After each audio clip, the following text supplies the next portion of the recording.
ल बुबा नरिवल तल फोर्नु उताबाट आउनु त्यहाँ नरिवल फोर्नु त्यतै गर्नु पानी यता नल्याउनु तपाईहरु जुडी जुडी धोर्नु न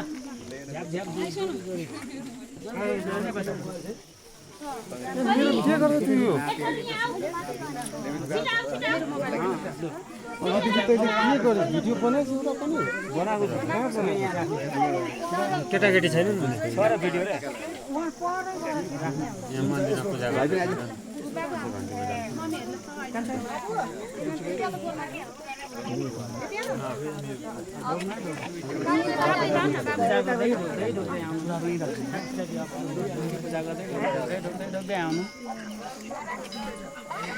हजुर डुबल बनाएर मजाले स्टेबल भयो त्यसको मजाले बनाउँछ आउँछ नि मन्दिरमा थियो कि पाँच केटी डाले